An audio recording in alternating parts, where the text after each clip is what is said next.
So I was going to push out what I thought about HajiLove first, but Death Diary came out and I like this one a lot more, so at least it's not me flinging shit everywhere. Also, I'll just be slapping Harmonic Reflections on it as like a second title. It was meant to be part of like this bundle of like small titles as one video, but considering it's also Laplacian or Laplacian, whatever it's called, you might as well put it here. Death Diary is a lot more like a choose your own adventure than a visual novel. They're pretty much the same thing, but it just depends on on your age, I guess. I'm pretty sure your choose your own adventure type books and like the text adventure games started around the same time. Maybe text adventure games started like 79, I forgot. It's just not that many people actually had PCs back then. A lot of times you had to go like to a library or a specific place to just use your computer. So something like, I think it was like Hitchhiker's Guide to the Galaxy was pretty popular back then. And then it transformed to something like, oh yeah, it's the King Quest game or the Space Quest from Sierra Games, right? It's all those things.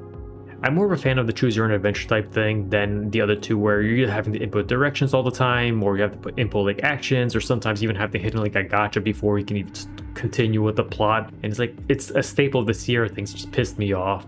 I get why people like them, but I always enjoy the experience more than trying to figure out like what I'm supposed to be doing, because even failing can be quite amusing and Death Diary handles that pretty well. I guess in terms of VN titles, you can say something like, oh, Clannad or Angel Beast are pretty close to something that you can say like, oh, that's a choose your own adventure, or something like Dokusei or True Love could be close to something like Sierra Games where it's like, hey, just figure it out, here's some gotchas. Sometimes I think it was like True Love where I spent over like 3 weeks trying to get to the fucking teacher's route because you gotta do so many different flags. It was very annoying. Anyway, getting out of the way, when I was reading Death Diary, it felt like I was reading something akin to like Kimegure Temptation, but instead of being closed in to just a house, you can travel through the whole town. The main lead is a little less upbeat and more like a normal everyday person that still has some quirks to not be boring. The funny thing is that technically that it makes sense that I felt that way. Apparently the original scenario came from the same writer that did Kimegure Temptation, but then got updated by Ono, the Laplacian writer, right? I don't know how much was already there before Ono Wasabi got to it. Like I can see either of them writing the finale that we got. But the writer for Kimegure Temptation is all over the place in terms of genres. She did Nanaido, and she did like the criminal border thing, but also has done like Roster Yuzusoft, and I think she also did like all the whole like 9 titles that I think are popular, but I just never got to them, and if I ever get to them, it'll be like in 2 years. Death Diary starts with you finding Shiori, this ghost girl hanging on a tree, or hanging herself on a tree. She doesn't remember anything except her name, but she wants her memories back and she asks you for help. You can say nah and just leave, which is kind of a classic move for some of these games. Hell, you can even say like yeah and then just leave anyway, which is pretty funny. But those are just like silly goofs, and the plotline is just you meeting other ghosts to see if they can get any leads on who Shiori's about, and throughout the way you can just choose dumb choices and see how they react, and half the time it gets you killed like you'd assume, but other times you're just doing like an anteater pose for no fucking reason, just freaks them out and it's funny. My favorite character out of the bunch is probably the librarian, and it's also the first character you can die from by just repeatedly talking in the said library, right? Outside of Shiori, she's probably the only one that had like a great section. Sure, none of them really felt like they were punted aside with like zero attention, but she got the most. Technically there is one, but she's more of an endgame plot and still funny when they get screen time, but they have the least amount of screen time. Most of the fun you'll get from this title is just you fucking around and trying to find new endings. I believe I said the same thing with Dokusei, where it's like you're kind of depriving yourself the experience the title's trying to give you by using a guide from the get-go. At the same time, after you get like 3/4 of the endings, you might as well use a guide if you've like ran out of ideas, because you're just like zooming through all the text at this point. Like I feel getting the normal ending is technically harder than the true ending in the sense that you're just a few steps away and you just randomly ignored those. Why'd you ignore it, right? Maybe just one of those things where I had enough choices where the following choices were unlocked, and if you didn't unlock those things, maybe you got stuck into the normal ending. I don't feel like going through the whole thing again to figure it out or figure out what specifically locks these things. I don't know. I don't care. There's a lot of musical tracks going around, but at the same time, I'm going to remember maybe 2 after like a fucking couple of days. There's also tracks that are great, but only played in parts that never have the time for the track to actually start getting into the groove. Like you'd finish the part in a few seconds. Why is this so long? Why is this music piece so long if I never get to hear it? The art, while nice, is also something that I won't remember outside of like maybe 5 scenes, and that's because most of them are just the characters sitting or like standing. If you read Kimegure Temptation, it's like what they did with the angels. Each just has like a pose inside the room and that's it, you're good to go. Outside of that, it's mainly CGs you get during endings that become memorable. There's also a few jump scares that are so fucking bad that it's actually really funny, but I also feel like that had to be intentional. Like, I feel it's even goofier than the ones in Kimigure. It's like, holy crap, this is bad. Overall, I like Death Diary a lot. There's a decent chunk of endings that are just good old goofy time that resembles like something that would happen in a choose your own adventure book, but it also ends well to the point that it had a lot more care to it than like a good chunk of the title. I'm giving it a 7. That sounds kind of weird considering I mostly just said nice things about or good things about it. It's mostly that it was also not amazing most of the way through. It was entertaining, but I wasn't really impressed or moved like 95% of the time. It's more that it was really consistent and had like little fault to it, but nothing I felt super memorable outside of like the 2 scenes and like one of them is mainly my bias, and I always raise that one way higher because it's like family related. It's like, oh hell yeah, A, right?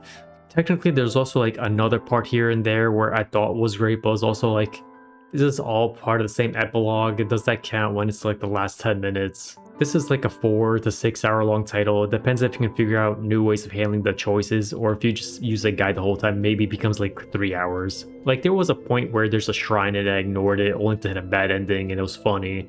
Only to go back to the shrine, and technically I did get a different ending. It was still a bad ending, and in a sense it's probably the best ending for the town, but not for the main character Shiori, right? But then if you spam the shrine, think it's like, hey, more praying, more power, I can actually do something with it, and it just fucks you over and gets you a different bad ending. It was like, oh, that's funny. So yeah, the most fun you can get from the title is you goofing around with the choices. It has plot, it's consistent, the pace flows really well for the most part, and nothing really ever feels off, but it's not the selling point for me. Some characters probably need more screen time.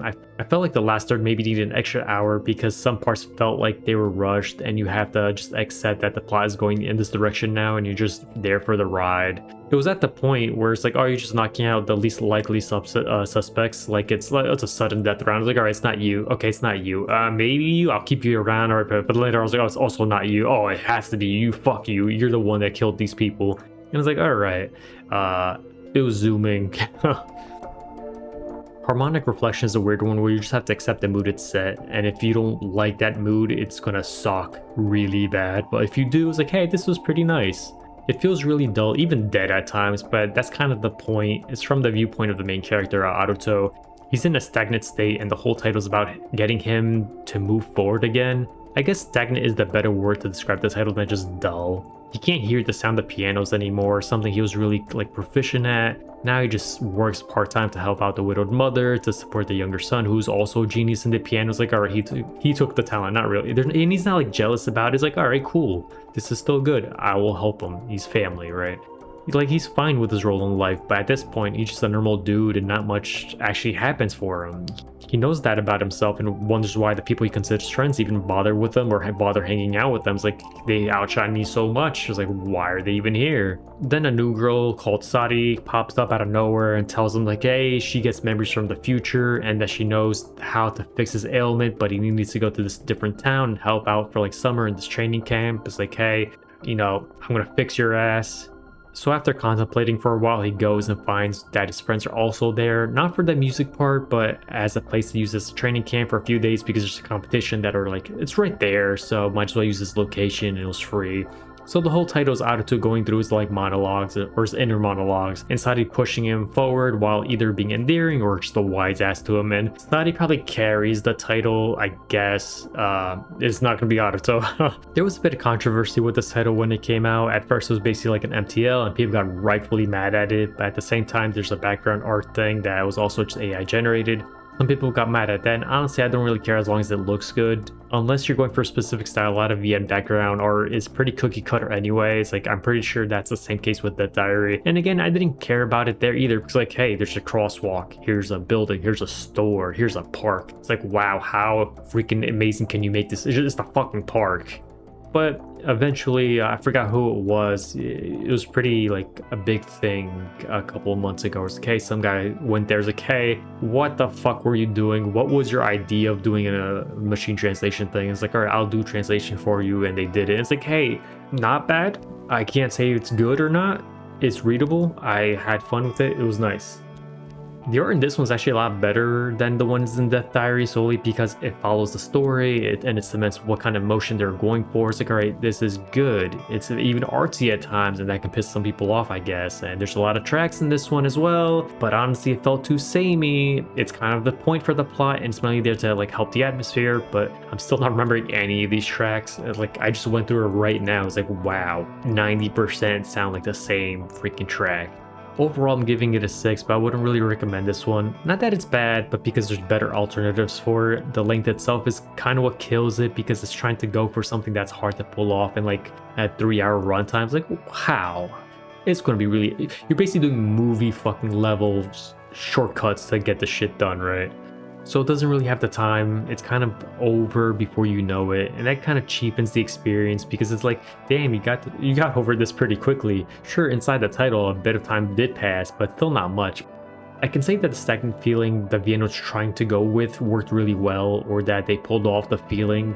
But at the same time, that normally works better for me when it's already characters that I'm already familiar with, like Steins Gate Zero, which is a title I'm not even a fan of, but him being all depressed was really well written. Here's like, I don't know who Aruto was before it. I just know the depressed version of him, and that's it. The last third kind of carries the title, but it's in the differences. Like, you can say like, oh, the setup was great for the first part, and the finale is pretty good, and then the middle half's like, what was it? It was just meandered around a lot and didn't do much of anything except show how it got from A to B. In context, there wasn't much that could have been done, because everybody was basically walking in eggshells to get him back to his normal self without the guy actually like being looped into the plan. And that itself could have been a great reveal in a different title where it's like 20 hours long. Holy shit, I didn't remember this. Like a Shara no Kuni or something like that, right? But this one's like, it's been 3 hours and that's it. It was one of those things where it's like, oh yeah, that makes sense. Instead of something like, oh, some random guy like, oh man, this was peak. This was not peak. This was fine.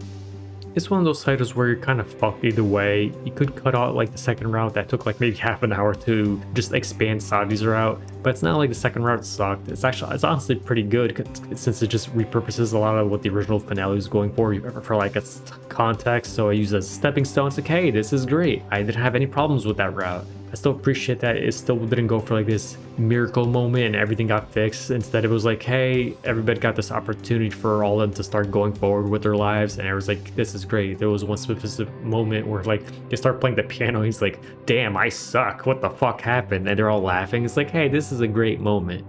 Honestly, both of these titles probably would have sold better at like $15. Honestly, especially for like Harmonic Reflections, I don't know, it's 20 bucks. I think it was like 23 bucks at one point for like 3 hours. Like, what the fuck, man? Maybe you have a bundle where the discount amounts to like 30 or something. It's like, hey, if you get both of them, you just kind of save $10. It's like, all right, that's cool. Personally, I did not mind Death Diary for 20, but I know a lot of people like, I paid Clannad for 18 or whatever, and that's like a 60-hour VN. It's like, what the fuck is this? And it's like, you could get a lot of different titles a lot more for 20 bucks, but this is still, if you're just looking for something that's funny, this is fine. I liked it a lot.